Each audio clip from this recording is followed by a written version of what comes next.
streets of Newcastle to celebrate, marking the victory as a new chapter in the club's journey. Moving on, and Syria has launched airstrikes on targets in Lebanon after blaming Hezbollah for killing Syrian troops. The strikes targeted areas suspected of harbouring Hezbollah fighters, escalating regional tensions. Syrian military officials accused Hezbollah of ambushing a convoy of Syrian soldiers, resulting in multiple casualties. In response, Syrian forces carried out precision airstrikes aimed at dismantling the group's presence near the border. Lebanon condemned the strikes, calling them a violation of its sovereignty and urging international intervention. Hezbollah has not yet issued an official response, but has previously denied involvement in attacks on Syrian troops. Regional observers warn that the situation could further destabilise the already volatile relationship between Syria and Lebanon. The international community is calling for restraint to prevent wider conflict. According to Lebanon's health ministry, 4 people have died in the Israeli strikes on southern Lebanon. 2 people died in the town of Ainata, while 1 person was killed in Mais al-Jabal, and there was another fatality in Bint Jbeil.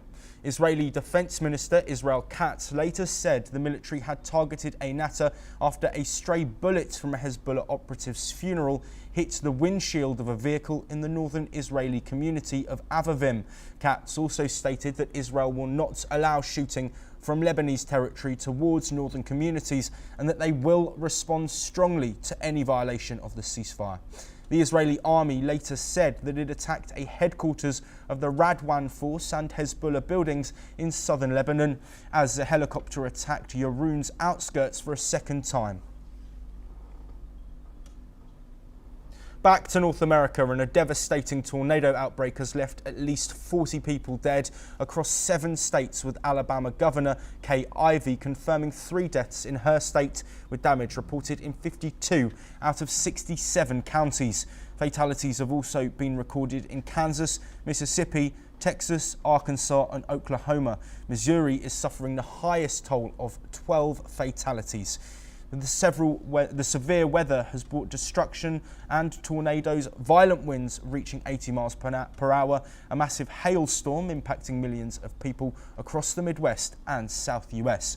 The same storm earlier fueled wildfires and dust storms across the plains, which further led to more than a dozen deaths. As the tornado moves east, many Americans remain on high alert in case the situation worsens.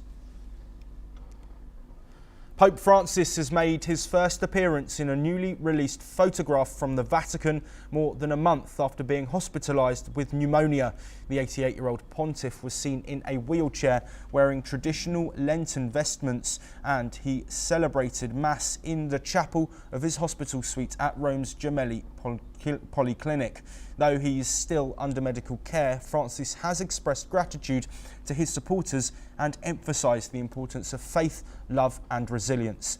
Since his hospitalisation, the Pope has been unable to lead Mass at St. Peter's Basilica or personally deliver the Angelus prayer. Still, crowds of well-wishers gathered outside the hospital to show their love and pray for his recovery.